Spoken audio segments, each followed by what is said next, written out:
Hey everybody, this is Robin from Roaming with Rover. Today we're going to see me do something a little different. You're going to watch me work on a project. So this is a hat that a friend of mine asked if I would test her pattern. The pattern is this adorable candy cane beanie. Isn't that cute? So my friend Connie from Just Another Stitch created that pattern along with all the other awesome patterns that she's created, and she was looking for testers, and we had a conversation. I didn't think I'd be able to do this because, as you know, I've just barely started knitting, and this looked a little complicated for me. And so we had a discussion, and she said, well, you can knit and you can purl. Well, yeah, and I know I can read a pattern and I know I can read a chart, so that's the main part of this, right? Well, Fair Isle knitting is a little more complicated than that. And for one thing, you're carrying your colors along with you as you knit. So you've got all this stuff going on the inside. So this is how I'm doing Fair Isle knitting.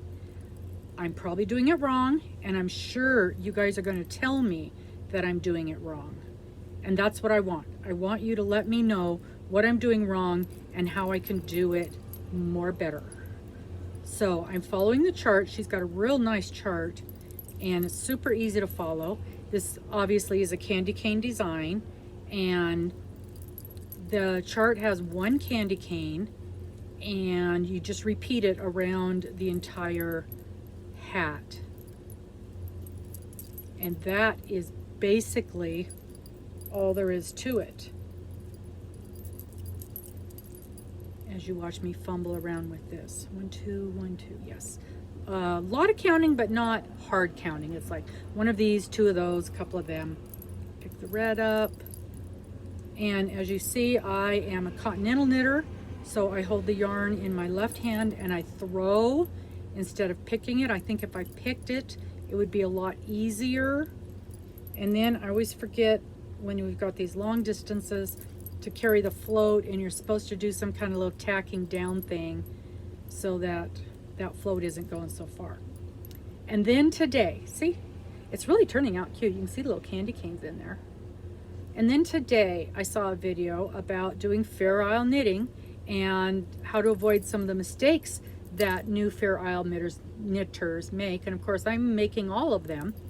And one of the things that he suggested was to hold the yarn like this, to hold them all together at the same time. And then you just kind of pick through and grab the color that you need.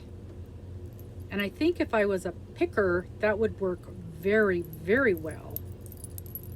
But since I'm not, I tend to,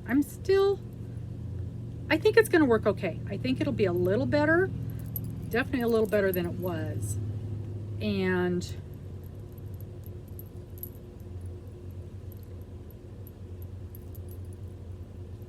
still not very smooth for me. So I do like this a little bit better though.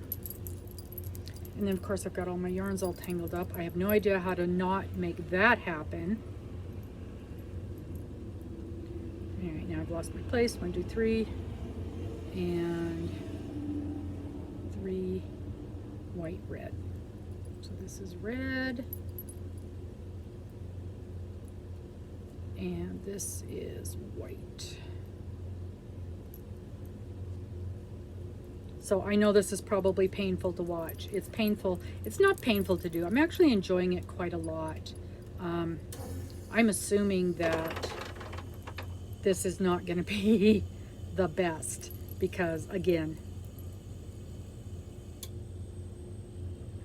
okay, so that's how I'm doing this.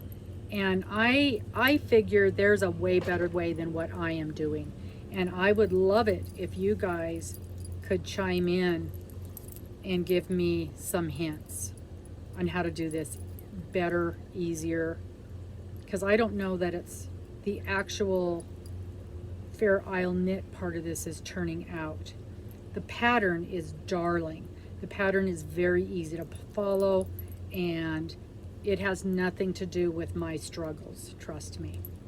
So I just thought I would throw this out here real quick so you could see what it is I'm working on. Isn't that's turning out so cute. I'm really, really pleased with that. And this is what the inside looks like. I'll carry in all my floats. There you go. So, Fair Isle knitting, my very first try. Not as horrible as I thought it would end up being, but definitely there's got to be better ways than what I'm struggling with. Give me a holler, let me know. Talk to you soon. Bye-bye.